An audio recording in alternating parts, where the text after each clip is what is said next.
feeling very grateful today for not only being here with you tonight, but for all the great work that has been going into making Vienna an impact hub and an ecosystem for impact. And I'm a little proud that I was a little part of that and feel that we're getting to the 10-year anniversary. And I use this to reflect a little bit and share some stories, since it's about stories.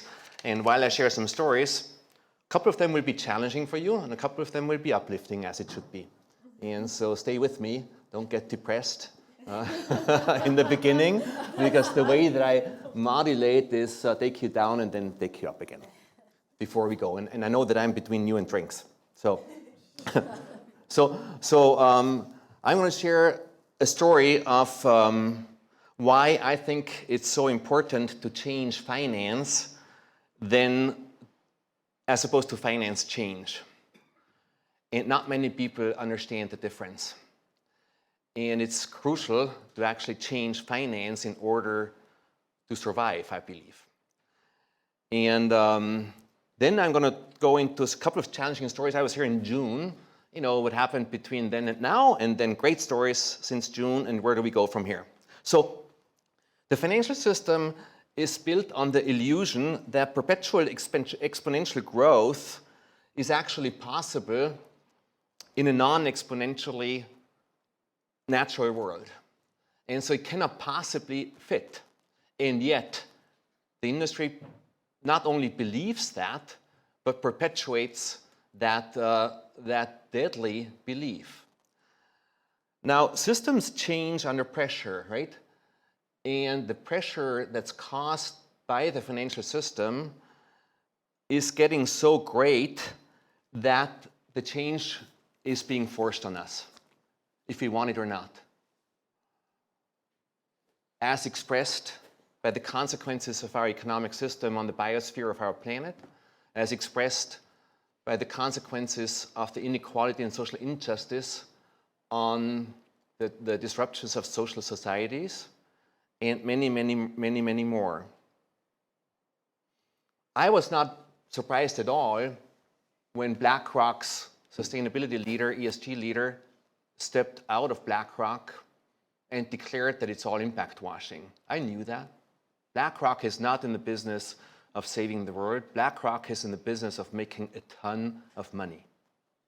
And only because the clients of BlackRock, the European pension funds, are putting pressure on Larry Fink and his crew, are they responding?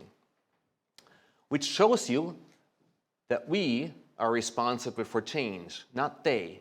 I hear so many people talking about the politicians should change. In a democracy, that's not true, mostly. I mean, I live in the US, so the last administration was kind of weird, but but it's changing, So, but it's our responsibility to elect the leaders, that we deserve, and if we don't, it's our fault. So, are we at impact washing peak yet? No, I don't think so.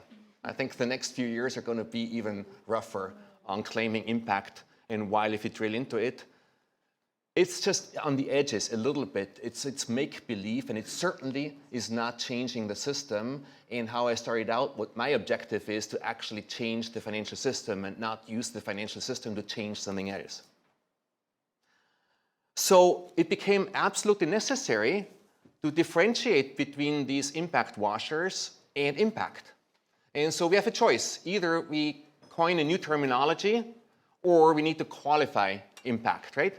In order to differentiate. I chose to qualify it with deep impact, like deep ecology, right? And deep ecology, Andre Nace, I think was the guy's name who coined that. He differentiated between the economy and deep impact and deep economy. I mean ecology, by saying deep ecology is non-anthropocentric. It's non-human centric.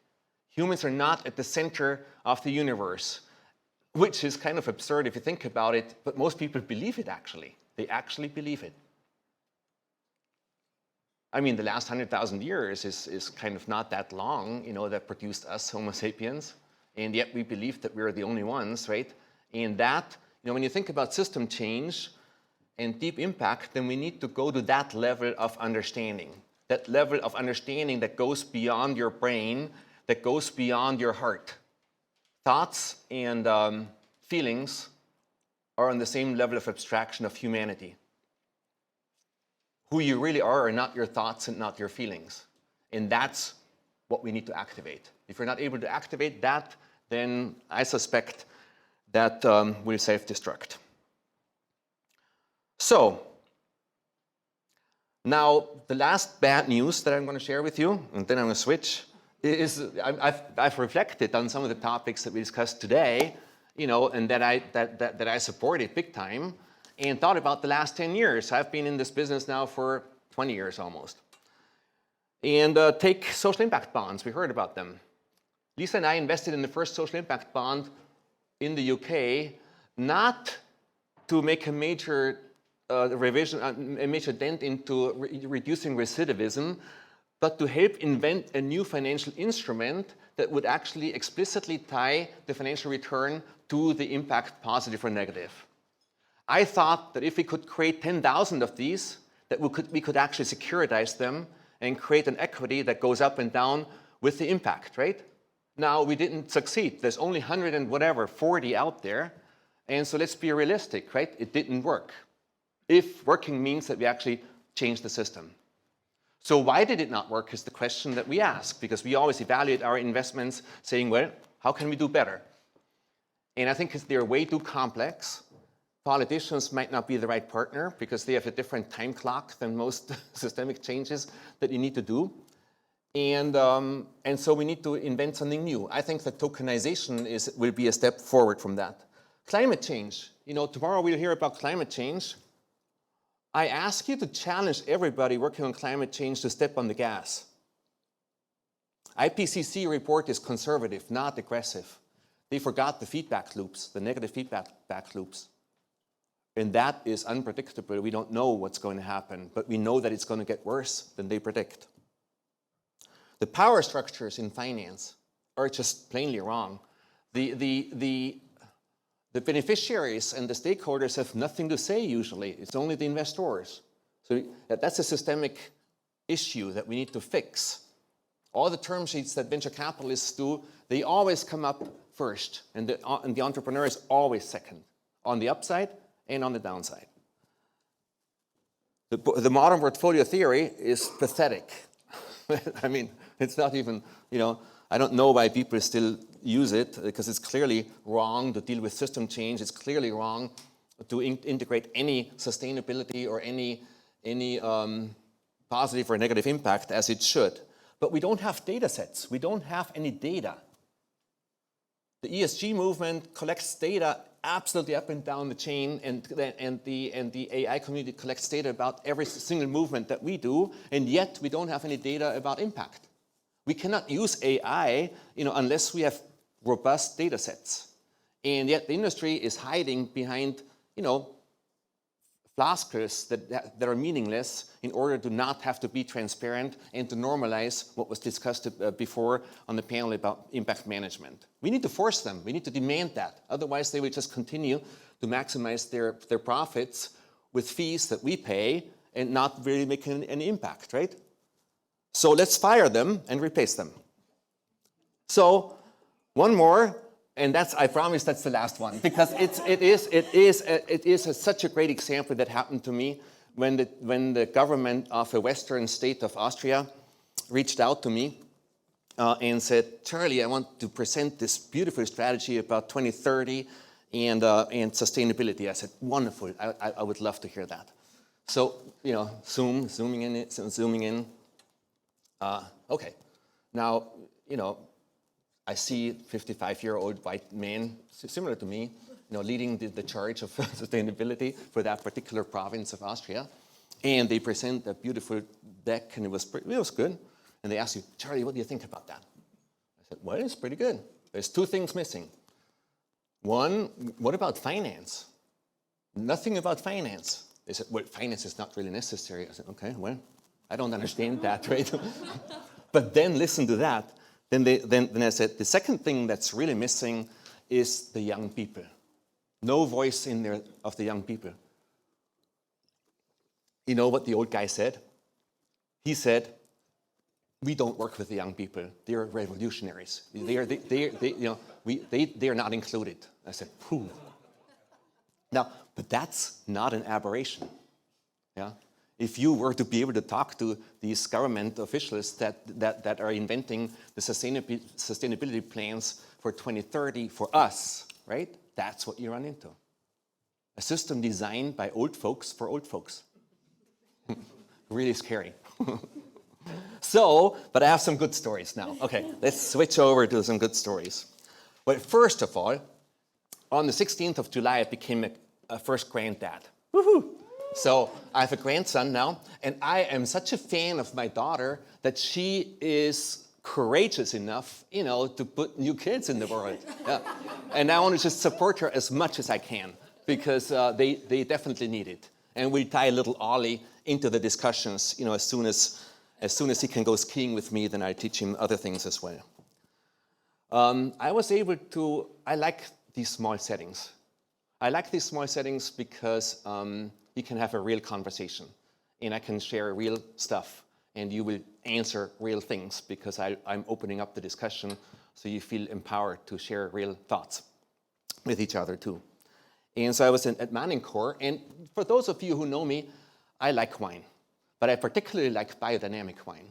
And so the South Tyroleans invited me and 30 of their entrepreneurial friends, and we talked about sustainable enterprises with entrepreneurs, and they were really challenging themselves in what they could do in a deep way. And that's really very encouraging. And because it's usually, first of all, they don't talk to each other normally, and then they don't really share the difficulties of doing that. I now understand why small-scale wine farmers can't really go to a biodynamic production, but we also know how to actually do it. And so why don't we do it, right? And I am so thrilled, since I'm in the Impact Hub Vienna, that I was able to help start the Impact Hub Tyrol in the last 2 months. And that is the Impact Hub in Western Austria, right? That is going to learn from Impact Hub Vienna a lot and collaborate, and we already have some great programs. And one more thought, I was in Alpbach European Forum, and under new management now, and they invited me to include a track on impact. And I said, I talked to the guy who is doing that, right, recently, in June when I was here last. And so I talked to Andreas and said, are you sure you want to do that? Because if you just want to do a CSR thing, an add-on, I'm not your guy. Remember, I want to change the system. I don't want to just do a little placebo, so that the people feel good about them, like philanthropy. So and I got to talk to what they call the seminar, 30 people, young people, and they were so great to work with. 6 days we explored what it would take to change from the current economy to an impact economy, and maybe the deep impact economy, which is systemic in change and with an awareness that actually goes with that. And they were not only not pushing back, they said, well, why don't we do it now? And it's like, okay, and they're right, we got to do it now. So where do we go from here? So I think tomorrow we'll talk a little bit about European themes as well, and so elevate it to that. And I think it's really, really, really important and urgent that Europe gets its act together vis-a-vis China and the US to be a third power in the future, because I don't know about you, but I don't want to be monitored either by the Chinese government or by the Googles and Facebooks, which are run out of the US. And yet the regulatory frameworks in the EU is like really, really tough, right? And so I think the EU citizens, I'm one too, I'm dual citizen. I changed during the Obama years because I couldn't get myself during the Bush years to do it, but not knowing what would come later. So that might be a topic tomorrow, right? And we really need to get more entrepreneurial here. We need to get more technology-oriented here, and we need to get rid of the regulations that don't work. Now, I don't know if we get into this, but we also, and somebody mentioned that already. We need to make it personal. So we need to take responsibility. Everybody needs to take responsibility. And the challenging news is, if you actually, almost like being a manager and pushing an organization, if it's not hard, if you don't feel that it's hard, then usually you don't go far enough. And that's certainly true in working on yourself. And it's urgent to do that. And we have a panel about technology tomorrow, 9:45. And I'm honored to facilitate that. And because we need to embrace modern technology to do that transition. But we should not fall into the trap which we're falling into right now as we speak, to actually use very powerful technology to do the same system again.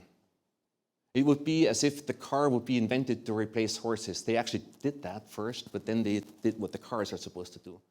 And decentralized finance is actually a very, very, very powerful mechanism to get beyond the control structures that are in charge of the system right now.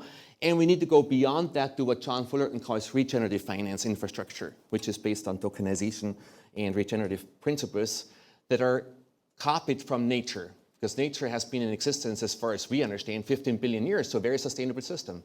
And why shouldn't we copy that?